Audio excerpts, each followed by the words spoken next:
Good morning. Emerging trends മാനേജ്മെൻറ്റിലെ supply chain മാനേജ്മെൻറ്റിലെ അടുത്ത പാർട്ടിലേക്ക് നമുക്ക് കടക്കാം. നമ്മളപ്പോൾ ഇന്നലത്തോടു കൂടി SCM പ്രോസസ്സ് അവസാനിപ്പിച്ചു. വളരെ ഇമ്പോർട്ടൻ്റ് ആണ്, അത് കൃത്യമായിട്ട് പഠിച്ചു വെക്കണം. അത് ഞാൻ കഴിഞ്ഞ ദിവസം പറഞ്ഞ പോലെ ചിലപ്പോൾ ഒരു പ്രോസസ്സ് തന്നെ ഒറ്റയ്ക്ക് essay ആയിട്ട് ചോദിക്കാം, അല്ലെങ്കിൽ മൊത്തം SCM പ്രോസസ്സ് തന്നെ 8 മൊത്തത്തിൽ ഒരു essay ആയിട്ടുള്ള ചോദിക്കാനുള്ള സ്കോപ്പ് ഉണ്ട്. അതിനനുസരിച്ച് പഠിക്കുക. ഇനി നമുക്ക് അടുത്ത് ഡിസ്കസ് ചെയ്യാനുള്ളത് സപ്ലൈ ചെയിൻ പ്ലാനിംഗ് ആണ്. അതാണ് നമ്മൾ ഇവിടെ ഡിസ്കസ് ചെയ്യാൻ പോണത്. സപ്ലൈ ചെയിൻ പ്ലാനിങ് ഡിസ്കസ് ചെയ്യുന്നുണ്ട്, components of supply chain planning പഠിക്കുന്നുണ്ട്, advantages of supply chain planning. ഈ 3 കാര്യങ്ങളാണ് നമ്മളിന്നിവിടെ ഡിസ്കസ് ചെയ്യാനായിട്ട് പോണത്. സപ്ലൈ ചെയിൻ പ്ലാനിങ് അതാണ് ഫസ്റ്റത്തെ ടോപ്പിക്ക്. നമുക്കറിയാം സപ്ലൈ ചെയിനുണ്ട്, പ്ലാനിംഗ് ഉണ്ട്. അത് രണ്ടും നമ്മൾ സെപ്പറേറ്റ് എന്താണെന്ന് പഠിച്ചിട്ടുണ്ട്. സപ്ലൈ ചെയിൻ എന്ന് പറയുകയാണെങ്കിൽ നമ്മൾ നാളെ പഠിച്ചു network of organisation working together to a particular objective. അതാണ് സപ്ലൈ ചെയിൻ എന്ന് പറയുന്നത്. ദെൻ പ്ലാനിങ് നമ്മൾ പണ്ട് തൊട്ടേ പഠിച്ചിട്ടുള്ളതാണ്, deciding in advance what is to be done in future. അപ്പോൾ ഇവിടെ നമ്മൾ ഉദ്ദേശിക്കുന്നത് സപ്ലൈ ചെയിൻ പ്ലാനിങ് എന്ന് പറയുകയാണെങ്കിൽ നമ്മൾ നമ്മുടെ സപ്ലൈ ചെയിനിൽ ചെയ്യുന്ന കാര്യങ്ങൾ we should have a clear cut plan about that programmes. നമ്മൾ എന്തൊക്കെ ചെയ്യണം, എന്തൊക്കെ ചെയ്യാൻ പാടില്ല എന്ന് കൃത്യമായിട്ട് നമുക്കൊരു പ്ലാൻ ഉണ്ടായാലാണ് നമുക്ക് മുന്നോട്ട് പോകാനായിട്ട് പറ്റുള്ളൂ. അതാണ് ഇവിടെ പറയുന്നത്. നമുക്ക് ഫസ്റ്റ് പറയുന്നത് planning helps to determine the course of action to be followed for achieving a definite objective. നമ്മൾ പഠിച്ചിട്ടുള്ള പ്ലാനിങ്ങിൻ്റെ മീനിങ് ജസ്റ്റ് ഒന്ന് ഞാൻ പറഞ്ഞെന്നുള്ളൂ. It helps to determine the course of action to be followed for achieving a definite objective. ഒരു particular അല്ലെങ്കിൽ defined predetermined objective fulfil ചെയ്യാൻ വേണ്ടിയിട്ട് നമ്മൾ എന്തൊക്കെ പ്ലാൻ ഓഫ് ആക്ഷൻസ് എടുക്കണം, അതിനെ വിളിക്കുന്ന പേരാണ് പ്ലാനിങ് എന്ന് പറയുന്നത്. Supply chain planning helps to determine the course of action to be followed for achieving the supply chain objective. അതിൽ വെച്ചിട്ട് അപ്പോൾ സപ്ലൈ ചെയിൻ പ്ലാനിങ് എന്ന് പറയുകയാണെങ്കിൽ it is a course of action to be followed for achieving നേരത്തെ definite objective പറഞ്ഞ പോലെ ഇവിടെ എന്ത് ഒബ്ജക്റ്റീവ് ആണ്, ഇവിടെ ഡെഫിനറ്റ് ആയിട്ടുള്ള എന്താണ് supply chain objective. That is the meaning of supply chain planning. It helps to determine the course of actions to be followed for achieving the supply chain objectives.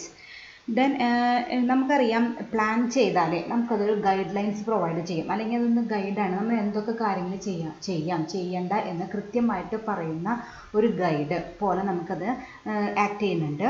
അതാണ് അടുത്ത് പറയുന്നത്. It provides a guidelines to various participants of the supply chain as what to do be done by each of them to achieve the overall objective. നമ്മൾ ഇങ്ങനെ പ്രോപ്പറായിട്ടൊരു supply chain plan prepare ചെയ്താൽ it should give a proper guidelines to various participants. നമ്മൾ നാളെ പഠിച്ചോണം supply ചെയിനിൽ വരുന്ന എല്ലാ കമ്പോണൻസിനും should provide a proper guidelines to various participants of the chain as what is to be done by each of them. ഓരോരുത്തരും എന്തൊക്കെയാണ് ചെയ്യേണ്ടത്, സപ്ലയർ എന്ന രീതിയിൽ സപ്ലയർ എന്താണ് ചെയ്യേണ്ടത്, ദെൻ ട്രാൻസ്പോർട്ടേഷൻ കമ്പനി എന്ത് ചെയ്യണം, വെയർ ഹൗസിംഗ് കമ്പനി എന്ത് ചെയ്യണം, ഫിനാൻഷ്യർ എന്ത് ചെയ്യണം, ഹോൾസെയിലർ എന്ത് ചെയ്യണം, മാനുഫാക്ചർ എന്ത് ചെയ്യണം എന്ന് കൃത്യമായിട്ട് പ്രൊവൈഡ് ചെയ്യുന്ന ഒരു ഗൈഡ് ലൈനാണ് ഈ സപ്ലൈ ചെയിൻ പ്ലാനിംഗ് എന്ന് പറയുന്നത്. What is to be done by each of them to achieve the overall objective. എന്ത് പറഞ്ഞാലും നമ്മുടെ ഓവറോൾ ഒബ്ജക്റ്റീവ് അക്കംപ്ലിഷ് ചെയ്യാനായിട്ട് ഓരോ കമ്പോണൻസും അല്ലെങ്കിൽ ഓരോ പാർട്ടിസിപ്പൻസും എന്ത് ചെയ്യണമെന്ന് പ്രൊവൈഡ് ചെയ്യുന്ന ഗൈഡ് ലൈനെ വിളിക്കുന്ന പേരാണ് സപ്ലൈ ചെയിൻ പ്ലാനിംഗ് എന്ന് വിളിക്കുന്നത്.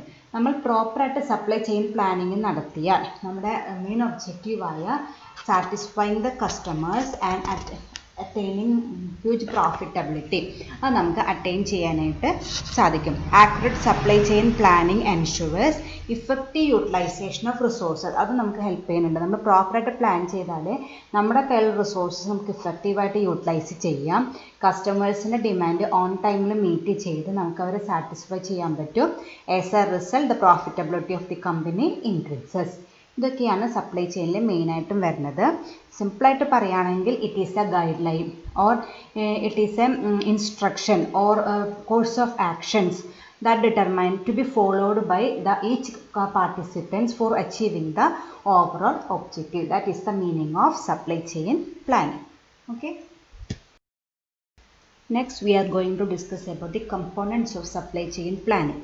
നമ്മൾ പറഞ്ഞു നമ്മൾ ഡീറ്റെയിൽ ആയിട്ട് ഒരു പ്ലാൻ ഉണ്ടാക്കണം എന്ന് പറഞ്ഞു, കോഴ്സ് ഓഫ് ആക്ഷൻ ഒക്കെ ഉണ്ടാക്കണം എന്ന് പറഞ്ഞു.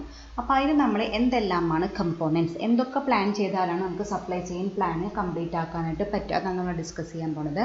First one is demand planning. നമുക്കറിയാം എന്തായിരിക്കും, നമ്മുടെ പ്രൊഡക്റ്റിൻ്റെ ഡിമാൻഡ് നമ്മൾ പ്ലാൻ ചെയ്യണം. നമ്മൾ അടുത്ത നിയർ ഫ്യൂച്ചറിൽ നമ്മുടെ പ്രൊഡക്റ്റിന് എത്രയായിരിക്കും ഡിമാൻഡ്, എത്ര പേരായിരിക്കും നമ്മുടെ പ്രൊഡക്റ്റ് വാങ്ങാനായിട്ട് ഉദ്ദേശിച്ചിട്ടുണ്ടാവുക, അത് നമ്മൾ ഫോർകാസ്റ്റ് ചെയ്ത് നമ്മൾ കൃത്യമായിട്ട് ഡിമാൻഡ് പ്ലാനിങ് നടത്തിയിരിക്കണം. ഈ ഡിമാൻഡ് പ്ലാനിങ് വെച്ചിട്ടാണ് നമ്മൾ നേരത്തെ SCM പ്രോസസ്സിൽ പഠിച്ച മൂന്നാമത്തെ സ്റ്റെപ്പായ ഡിമാൻഡ് മാനേജ്മെൻറ്റ് വർക്കൗട്ട് ചെയ്യുന്നത്. നമ്മുടെ SCM പ്രോസസ്സിൽ മൂന്നാമത്തെ സ്റ്റെപ്പ് ഡിമാൻഡ് മാനേജ്മെൻറ്റ് പഠിച്ചില്ലേ, അതിന് ഒരു ബേസ് ആയിട്ട് ഉപയോഗിക്കുന്നത് ഈ ഡിമാൻഡ് പ്ലാനിങ് ആണ്. അത് വേണമെങ്കിൽ നമുക്ക് പ്രൊഡക്റ്റ് വൈസായിട്ട് ചെയ്യാം, കസ്റ്റമർ വൈസായിട്ട് ചെയ്യാം, ഏരിയ വൈസായിട്ട് എന്ത് വേണമെങ്കിലും ചെയ്യാം. പക്ഷേ ഇത് കറക്റ്റായിട്ട് നടന്നാലാണ് ബാക്കിയുള്ള സപ്ലൈ ചെയ്യുന്ന കാര്യങ്ങളൊക്കെ കറക്റ്റ് ആവുള്ളൂ. കാരണം ഡിമാൻഡിനനുസരിച്ചിട്ടാണ് നമ്മൾ പ്രൊഡക്ഷൻ നടത്തുക. ആ പ്രൊഡക്ഷൻ ആവശ്യമുള്ള റോ മെറ്റീരിയലാണ് നമ്മൾ വാങ്ങുക. ദെൻ അതിനാവശ്യമായിട്ടുള്ള transportation facility, warehousing facility, അതൊക്കെയാണ് നമ്മൾ ചെയ്യുക. ദെൻ ഡിമാൻഡിനനുസരിച്ചിട്ടുള്ള പ്രൊഡക്റ്റ് ആയിരിക്കും നമ്മൾ ഹോൾസെയിലേഴ്സിന് വിൽക്കാനായിട്ട് കൊടുക്കുക. അപ്പോൾ നമ്മൾ ഈ ഡിമാൻഡ് പ്ലാനിങ്ങിൽ എന്തെങ്കിലും ഒരു തെറ്റ് വരുത്തിയാൽ അത് ബാക്കിയുള്ള എല്ലാ പ്ലാനിങ്ങിലും ആ മിസ്റ്റേക്ക് അതിനെ നെഗറ്റീവായിട്ട് അതിനെ ഇഫക്റ്റ് ചെയ്യും. അപ്പോൾ നമ്മൾ ഏറ്റവും ആദ്യം ഉണ്ടാക്കേണ്ടതും വളരെ കെയർഫുള്ളായിട്ട് ഉണ്ടാക്കേണ്ട ഒരു പ്ലാനാണ് ഡിമാൻഡ് പ്ലാനിങ്. അതാണ് first component of supply chain planning, demand planning. Planning the demand of the product, may be product wise, category, customer wise or area wise, ഏത് വേണമെങ്കിലും നമുക്ക് ചെയ്യാം. പക്ഷെ അത് കറക്റ്റ് ആയിരിക്കണം. It provide a base or raw data for demand management. Then second one is production planning. നമുക്ക് എന്ത് plan ചെയ്യാം, നമ്മുടെ കമ്പനിയുടെ പ്രൊഡക്ഷൻ. അത് നമ്മൾ ബിസിനസ്സിലെ ഡിമാൻഡ് ഫോർകാസ്റ്റ് ചെയ്ത് കഴിഞ്ഞാൽ അടുത്ത് ചെയ്യേണ്ടത് പ്രൊഡക്ഷൻ പ്ലാനിങ് ആണ്. അപ്പോൾ പ്രൊഡക്ഷൻ പ്ലാനിങ്ങിന് ബേസായിട്ട് ഉപയോഗിക്കുന്നത് എന്താണ്, നമ്മൾ ആദ്യം ചെയ്ത ഡിമാൻഡ് പ്ലാനിങ് ആണ്. നമ്മൾ ആദ്യത്തെ സ്റ്റെപ്പിൽ നമ്മുടെ ഡിമാൻഡ് എത്ര ഉണ്ടാവും എന്ന് ഒരു എസ്റ്റിമേഷൻ നടത്തി അതിൻ്റെ ബേസിൽ നമ്മൾ എന്ത് സ്റ്റാർട്ട് ചെയ്യും, പ്രൊഡക്ഷൻ സ്റ്റാർട്ട് ചെയ്യും. അത് പ്ലാൻ ചെയ്യലാണ് നമ്മൾ ഇതിൽ പറയുന്നത് production planning. It involves the activities like we have to decide the things like what to produce, how much to produce and when to produce. ഈ മൂന്ന് കാര്യങ്ങളാണ് നമ്മൾ തീരുമാനിക്കേണ്ടത്. വാട്ട് ടു പ്രൊഡ്യൂസ്, എന്താണ് നമ്മൾ പ്രൊഡ്യൂസ് ചെയ്യേണ്ടത്, എന്താണ് കസ്റ്റമേഴ്സിൻ്റെ ഡിമാൻഡ്, അതിനനുസരിച്ച് നമ്മൾ എന്താണ് പ്രൊഡ്യൂസ് ചെയ്യുന്നത് ഡിസൈഡ് ചെയ്യണം. Then how much to produce, എത്രമാത്രം, എത്ര ക്വാണ്ടിറ്റി ആയിരിക്കും നിയർ ഫ്യൂച്ചറിൽ എൻ്റെ പ്രൊഡക്റ്റിൻ്റെ ഡിമാൻഡ് എന്ന് നമുക്ക് ഡിമാൻഡ് പ്ലാനിൽ നിന്ന് കിട്ടും. അതനുസരിച്ച് നമ്മൾ എന്ത് ചെയ്യണം, ഇവിടെ നമ്മൾ പ്ലാൻ ചെയ്യണം. And next one is when to produce, എപ്പോഴാണ് ഒരു മന്തിൽ, ഈ മന്തിൽ എത്ര വേണം, എപ്പോഴാണ് നമ്മൾ പ്രൊഡക്ഷൻ സ്റ്റാർട്ട് ചെയ്യേണ്ടത്, എപ്പോഴാണ് നമ്മുടെ കസ്റ്റമേഴ്സിൻ്റെ ആവശ്യം വരിക, അത് നമ്മൾ മൂന്ന് കാര്യങ്ങളും ഈ മൂന്ന് കാര്യം നമ്മൾ ശ്രദ്ധിക്കണം. That is what to produce, how much to produce and when to produce. Then നമ്മുടെ പ്രൊഡക്ഷൻ പ്ലാനിങ് നമ്മൾ ചെയ്യുമ്പോൾ നമുക്ക് വേറെ കുറേ കൺസ്ട്രെയിൻസ് വരും. മെയിനായിട്ട് വരുന്ന കൺസ്ട്രെയിൻ എന്ന് പറയുന്നത് റോ മെറ്റീരിയൽ അവൈലബിലിറ്റി ആണ്. സപ്പോസ് നമുക്ക് നമ്മുടെ പ്രൊഡക്റ്റിൻ്റെ ഡിമാൻഡ് നമ്മൾ ഒരാഴ്ചയിൽ 1000 യൂണിറ്റ് ആണെന്ന് നമ്മൾ കണ്ടുപിടിച്ചു. പക്ഷേ നമുക്ക് ഒരു വീക്കിൽ നമുക്ക് 1000 യൂണിറ്റ് പ്രൊഡ്യൂസ് ചെയ്യാനുള്ള റോ മെറ്റീരിയൽ കിട്ടാത്തൊരവസ്ഥയാണെങ്കിൽ നമുക്ക് ഒരിക്കലും ആ പ്രൊഡക്ഷൻ നമുക്ക് നടത്താനായിട്ട് പറ്റില്ല. ചിലപ്പോൾ നമുക്ക് 500 യൂണിറ്റ് പ്രൊഡ്യൂസ് ചെയ്യാനുള്ള റോ മെറ്റീരിയൽ അവൈലബിൾ ആവുള്ളൂ എന്ന് വിചാരിക്കുക. അപ്പോൾ നമ്മൾ എന്ത് ചെയ്യേണ്ടതായിട്ട് വരും, നമ്മുടെ പ്രൊഡക്ഷൻ ആക്ച്വൽ ഡിമാൻഡ് അനുസരിച്ച് നമുക്ക് എത്ര ഉണ്ടാക്കാം, 1000 യൂണിറ്റ് ഉണ്ടാക്കാം. പക്ഷേ അതിനനുസരിച്ച് അത്രയ്ക്ക് യൂണിറ്റ് ഉണ്ടാക്കാനുള്ള റോ മെറ്റീരിയൽ അവൈലബിൾ അല്ലാത്തത് കൊണ്ട് നമ്മുടെ പ്രൊഡക്ഷൻ എത്രയിലേക്ക് ചുരുക്കേണ്ടതായിട്ട് വരും, 500ലേക്ക് ചുരുക്കേണ്ടതായിട്ട് വരും. അപ്പോൾ അതാണ് ഒരു കൺസ്ട്രെയിൻ. പിന്നെ നമ്മുടെ പ്ലാന്റ് കപ്പാസിറ്റി, നമ്മൾ മേടിച്ചിരിക്കുന്ന മെഷീനറിക്കും ഒരു കപ്പാസിറ്റി ഉണ്ട്. നമുക്ക് ഡിമാൻഡ് 1000 വന്നു, പക്ഷേ എൻ്റെ മെഷീനറിക്ക് 750 യൂണിറ്റ് ഉണ്ടാക്കാൻ പറ്റുള്ളൂ. അപ്പോൾ നമ്മുടെ പ്രൊഡക്ഷൻ എത്രയ്ക്ക് കുറയ്ക്കേണ്ടതായിട്ട് വരും, 750ലേക്ക് കുറയ്ക്കേണ്ടതായിട്ട് വരും. അപ്പോൾ ഇതൊക്കെ ചില സമയത്ത് നമുക്ക് കൺസ്ട്രെയിൻ്റ് ആയിട്ട് വരാം. ആ കൺസ്ട്രെയിൻ്റെ ഉള്ളിൽ നിന്നുകൊണ്ട് പ്രൊഡ്യൂസ് ചെയ്യാൻ പറ്റാവുന്ന മാക്സിമം പ്രോഡക്റ്റ് നമ്മൾ പ്രൊഡ്യൂസ് ചെയ്യണം. അതാണ് പ്രൊഡക്ഷൻ പ്ലാനിങ് എന്ന് ഉദ്ദേശിക്കുന്നത്. മനസ്സിലായെന്ന് വിചാരിക്കുന്നു. പ്രൊഡക്ഷൻ പ്ലാൻ എന്ന് വെച്ചാൽ planning the production activities of an organization. It should decide about the what to produce, how much to produce and when to produce. There are certain constraints for this planning like non-availability of raw materials, then plant capacity, etc. We have to produce these things within these constraints. That is known as production planning. Then third one എന്ന് പറയുന്നതാണ് procurement management. നമുക്കറിയാം പ്രൊക്യൂർമെൻറ്റിൻ്റെ meaning എന്താണ്, procure ചെയ്യുക, purchase ചെയ്യുക. അത് തന്നെയാണ് ഇവിടെയും പറയുന്നത്. പർച്ചേസ് ഓഫ് റോ മെറ്റീരിയൽ നമ്മൾ കൃത്യമായിട്ട് പ്ലാൻ ചെയ്യണം. നമ്മൾ ഇൻവെൻട്രി മാനേജ്മെൻ്റ് ഒക്കെ പഠിച്ചിട്ടുണ്ട്. അറ്റ് എ ടൈം കുറേ നമ്മൾ ഒരു 11 ഇൻവെൻട്രി മാനേജ്മെൻറ്റ് ടെക്നിക്സ് പഠിച്ചിട്ടുണ്ട്. അറ്റ് എ ടൈം എത്രയാണ് നമുക്ക് എക്കണോമിക്കലായിട്ട് പർച്ചേസ് ചെയ്യാൻ പറ്റുന്നത് ആ ക്വാണ്ടിറ്റി നമ്മൾ പർച്ചേസ് ചെയ്യണം. അതിൻ്റെ പ്ലാനിങ്ങിനെ വിളിക്കുന്ന പേരാണ് procurement planning. It refers to planning the purchase of material and components. അപ്പോൾ നമ്മൾ കൃത്യമായിട്ട് മനസ്സിലാക്കണം എത്രയാണ് എനിക്ക് അറ്റ് എ ടൈം ആവശ്യമുള്ള ക്വാണ്ടിറ്റി. നമുക്ക് EOQ മെത്തേഡ് അറിയാം, എക്കണോമിക് ഓർഡർ ക്വാണ്ടിറ്റി അറിയാം, ദെൻ ABC അറിയാം, ജിറ്റ് അറിയാം, ഏത് ടെക്നിക്ക് വേണമെങ്കിലും നമ്മൾ യൂസ് ചെയ്തോ. പക്ഷെ നമ്മൾ വാങ്ങുന്ന പ്രൊക്യൂർ ചെയ്യുന്ന റോ മെറ്റീരിയൽ നമ്മുടെ പ്രൊഡക്ഷൻ ഡിലേ ഇല്ലാണ്ട് നടത്തിക്കൊണ്ട് പോകാനും പറ്റണം. അതേസമയം എക്സസ് ആവാനും പാടില്ല. ഷോർട്ടേജ് ഡെഫിസിറ്റ് ഉണ്ടാവാനായിട്ട് പാടില്ല, എക്സസ് ആവാനായിട്ടും പാടില്ല. Adequate amount of raw material നമ്മുടെ കയ്യിൽ എപ്പോഴും ഉണ്ടായിരിക്കണം. അതിനെ പ്ലാൻ ചെയ്യാൻ വിളിക്കുന്ന പേരാണ് procurement planning. Planning the purchase of raw material, how much to purchase at a time, എത്രയാണ് ഒരു സമയത്ത് നമ്മൾ പർച്ചേസ് ചെയ്യേണ്ടത്. It ensure the uninterrupted production in the company. നമ്മുടെ കമ്പനിയിൽ ഒരു തടസ്സവും ഇല്ലാണ്ട് പ്രൊഡക്ഷൻ മുന്നോട്ട് പോകാനായിട്ട് ഹെൽപ്പ് ചെയ്യുന്ന രീതിയിലായിരിക്കണം ഈ പ്ലാനിങ് നമ്മൾ നടത്തേണ്ടത്. ഓക്കെ, അടുത്തെന്ന് പറയുന്നത് warehousing planning. Warehousing planning കൊണ്ട് ഉദ്ദേശിക്കുന്നത് നമ്മളറിയാം planning the warehousing requirements. നമുക്കറിയാം 2 സ്റ്റേജിൽ നമുക്ക് വെയർ ഹൗസിൻ്റെ ആവശ്യം വരും. ഫസ്റ്റ് സ്റ്റേജ് എന്ന് പറഞ്ഞാൽ നമ്മൾ റോ മെറ്റീരിയൽ സപ്ലയറുടെ കയ്യിൽ നിന്ന് മേടിച്ച് പ്രൊഡക്ഷൻ സ്റ്റാർട്ട് ചെയ്യുന്ന വരെയുള്ള ടൈം ഗ്യാപ്പ് ഉണ്ടാവും. അപ്പോൾ നമുക്ക് വെയർ ഹൗസിൻ്റെ ആവശ്യമുണ്ട്. സെക്കൻഡ് സ്റ്റേജ് എന്ന് പറയുന്നത് നമ്മുടെ ഫിനിഷ്ഡ് ഗുഡ്സ് ആയി കഴിഞ്ഞതിന് ശേഷം അത് കസ്റ്റമേഴ്സ് മാർക്കറ്റിൽ ഡിമാൻഡ് ചെയ്യുന്ന വരെയുള്ള ടൈം ഗ്യാപ്പ് ഉണ്ട്. അപ്പോഴും നമുക്ക് ഇതിൻ്റെ ആവശ്യം വരുന്നുണ്ട്, വെയർ ഹൗസിൻ്റെ ആവശ്യം വരുന്നുണ്ട്. അപ്പോൾ ഈ 2 സ്റ്റേജിൽ നമ്മൾ പ്രോപ്പറായിട്ട് വെയർ ഹൗസിംഗ് പ്ലാൻ ചെയ്യണം. നമ്മൾ എത്രയാണ് ഇൻവെൻട്രി വാങ്ങുന്നത്, അത്രയ്ക്ക് സ്റ്റോക്ക് ചെയ്യാനുള്ള ഫെസിലിറ്റി സൈസ് ഉണ്ടോ എൻ്റെ വെയർ ഹൗസിൽ, അതുപോലെ എവിടെ വേണം നമ്മൾ location of the warehouse, remote ഏരിയയിൽ വേണോ അതോ സിറ്റിയിൽ വേണോ, അതായത് നമ്മുടെ പ്ലാന്റിൻ്റെ ലൊക്കേഷൻ അടുത്ത് വേണോ അത് ഒത്തിരി കൂടി റിമോട്ട് ഏരിയയിൽ. അപ്പോൾ നമുക്ക് കോസ്റ്റ് ബെനിഫിറ്റ് ഉണ്ടാവും, അത് നമ്മൾ തീരുമാനിക്കണം. ദെൻ സ്വന്തമായിട്ട് വേണോ അതോ റെൻറ്റഡ് മതിയോ, ഈ കാര്യങ്ങളൊക്കെ പ്ലാൻ ചെയ്യാൻ വിളിക്കുന്ന പേരാണ് warehousing planning. Planning the all the activities related to warehouse such as size of the warehouse, then location of the warehouse, capacity, then whether it is outsourcing or not, അതൊക്കെ നമ്മൾ തീരുമാനിക്കുന്ന പ്ലാനിങ്ങിനെ വിളിക്കുന്ന പേരാണ് warehousing planning. Next one is transportation planning.